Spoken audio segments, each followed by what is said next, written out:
So we're streaming. Yep. There we are.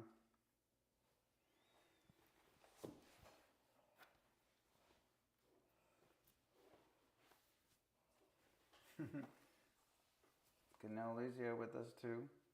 Testing. Yes, Cannoli is testing the mic. Mic check.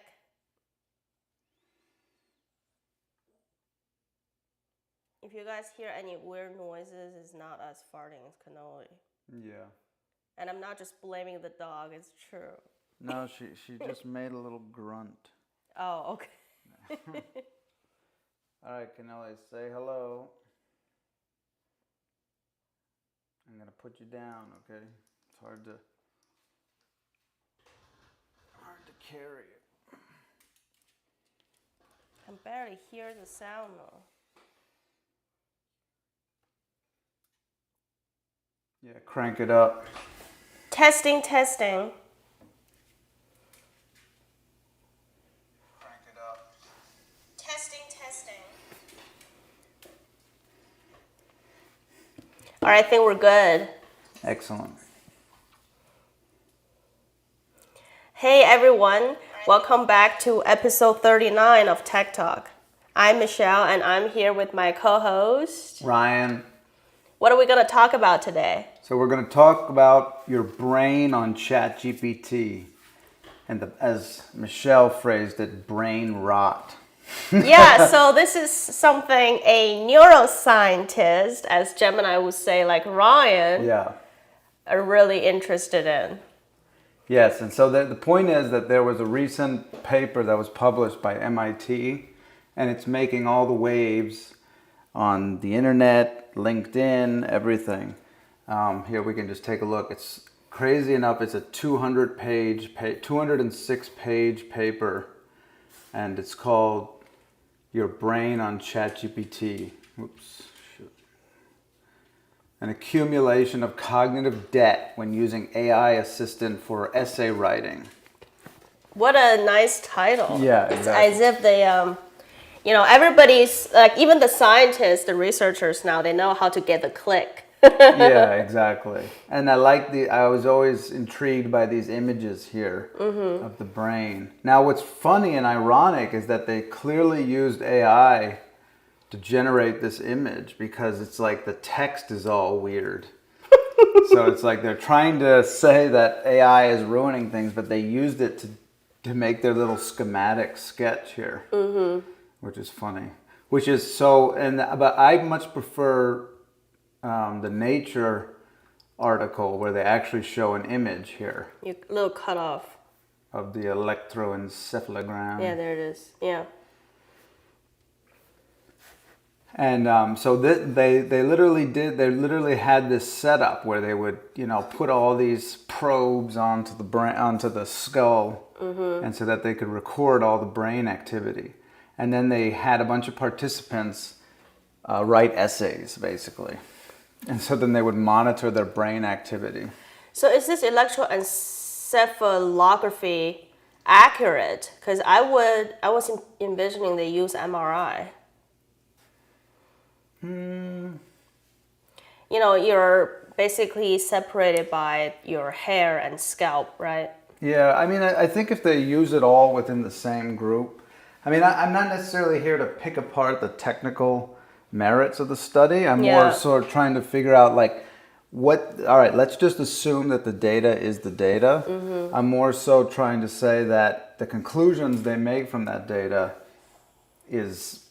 let's debate that. Yeah. Because what the mainstream media has concluded is that basically using ChatGPT at an early age. Brain rot. Yeah, exactly. Yeah. And the reason behind that is because when they did their study, it was broken down into 3 different groups of people. And one of them was they would write an essay in which they were given here's a Times article. So they were given the instructions that they could only write the essay using ChatGPT. That was like the one positive group. Whereas they were, all right, this is good.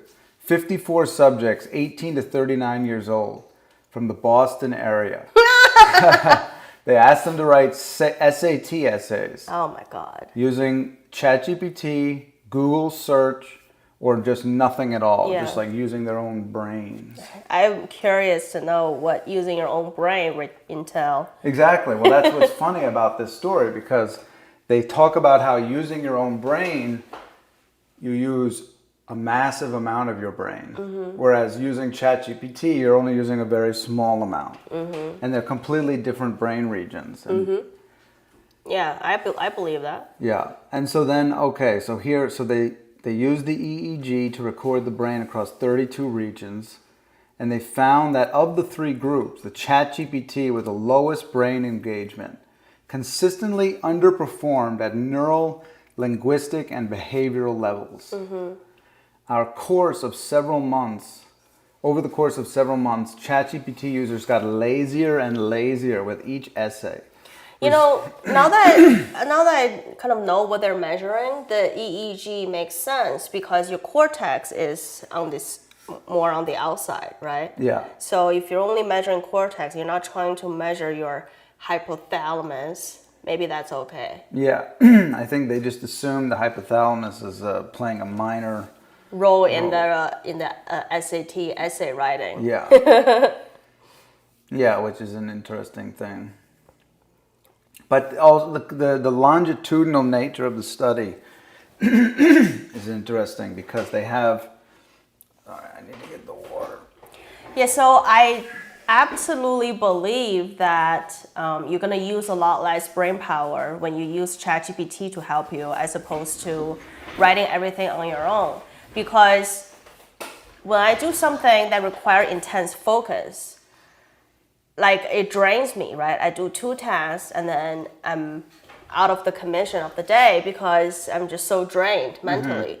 So if I have to write an essay with no help at all, no Google, no ChatGPT, I think that will be it. That will be the one task I do of that day.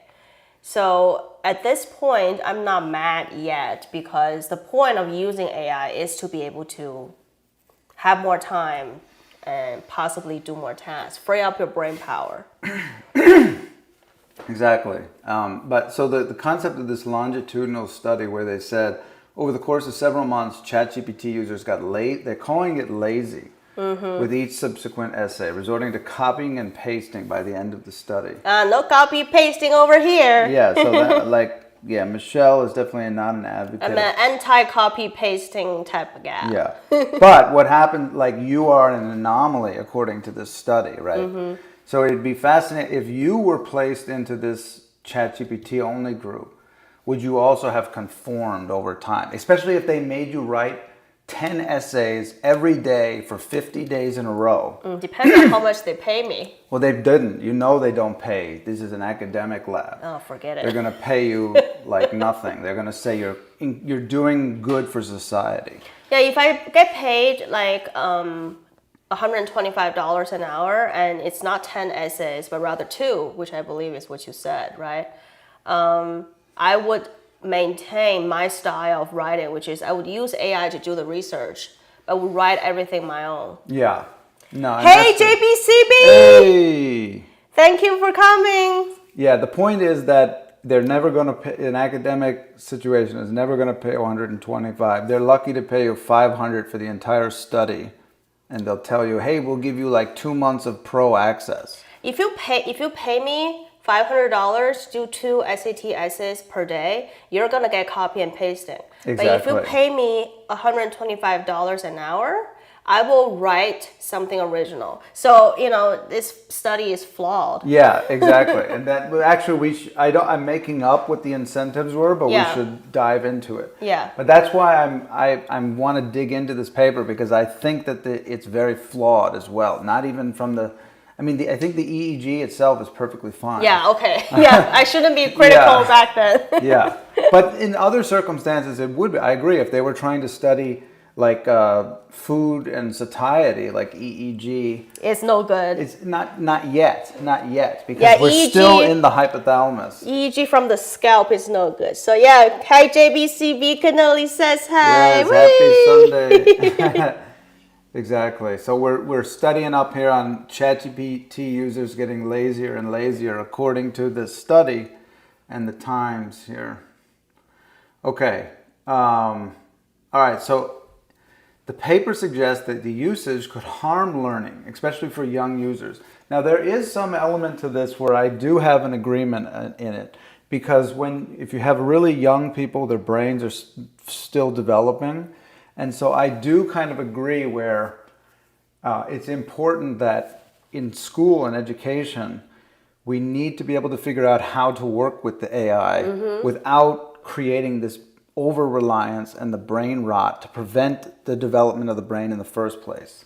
Because as Gemini would say, from a neuroscience perspective, the only way the brain can develop is increased engagement and increased synaptogenesis and all these other fancy terms. Yeah, so I'm actually working on a project with educators, and the goal is to implement how-tos within a traditional essay writing instruction, right? To say, here you can use deep research to research this specific topic.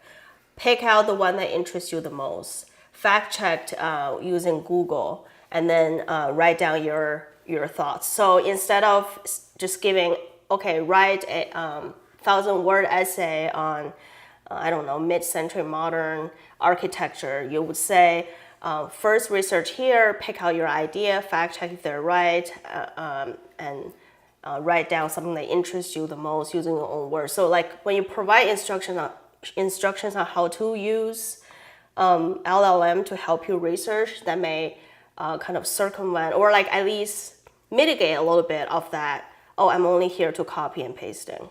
Yeah, exactly.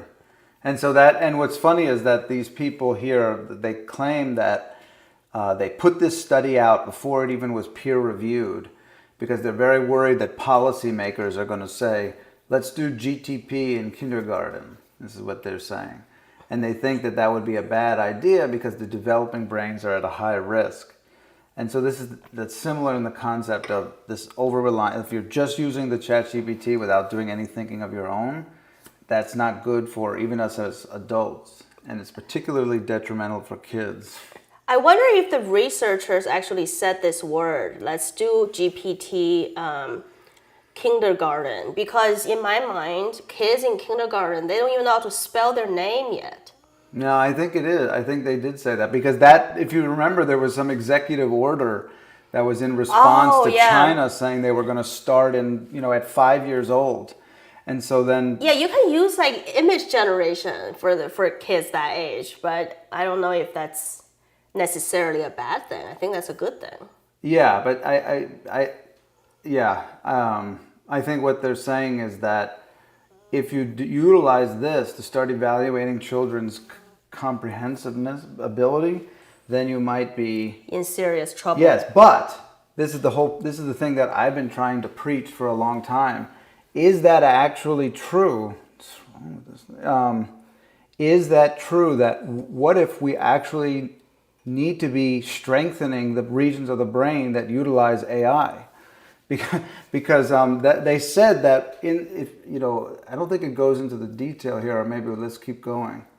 Okay, yeah, perfect. So let's go into the actual details of what brain regions are being accessed when you're using this stuff.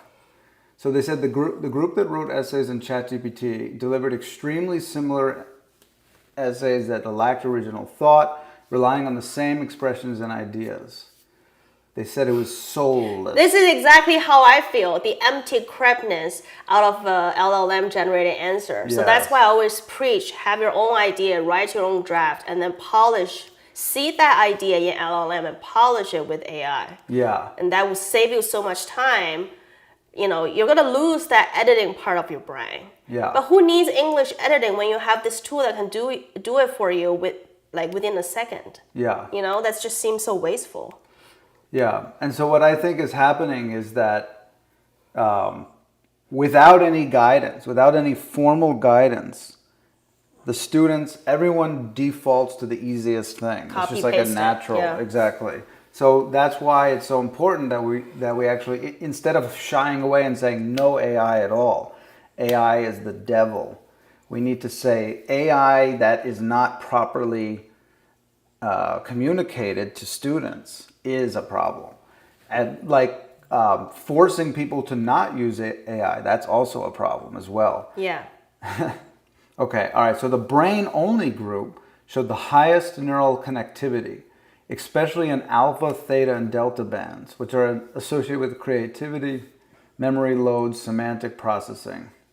So these people were more engaged and curious, and they claimed ownership and expressed higher satisfaction with their essays. So they're personally a little bit more satisfied. The ones that used, but you see, I personally have a hard time fully believing that.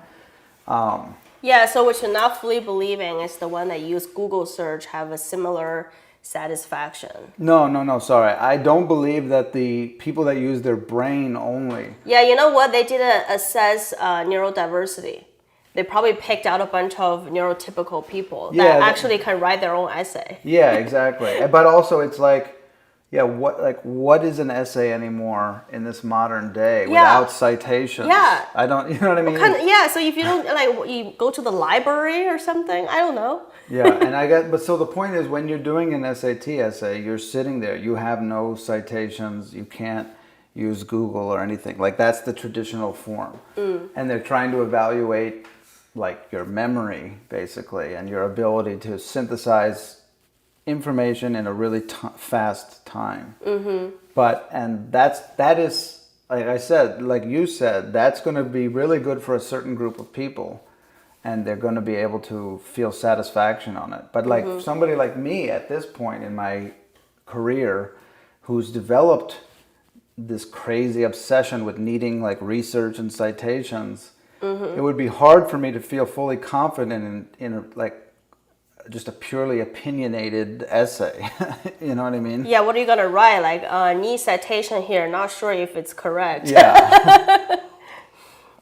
So I personally would be most satisfied with the Google people. Oh, all right. Well, yeah. All right. Well, anyway, this was, unfortunately, we have to cut it short today. Maybe we can do it next time, Yeah, too. we'll continue. This is, I think this is an exciting one. Yeah, I think they're missing a set of experiment, which I think they need to keep researching on this. Yeah, well, and the other thing is it's 200 pages long. I'm sure all these people that wrote their articles didn't read all 200 pages. Yeah, they only read the abstract. Yeah, exactly. They only read the TLDR on the TLDR. ChatGPT version. They probably like read these articles with the ChatGPT analysis. Yeah, they probably just used ChatGPT to write these things. Yeah, we gotta get the popcorn right. Yeah, okay. We'll see you. We're going to load up on popcorn. Can only say bye-bye. Bye-bye. Bye, guys. Right, bye. Thanks for dropping in. Yeah, you do it.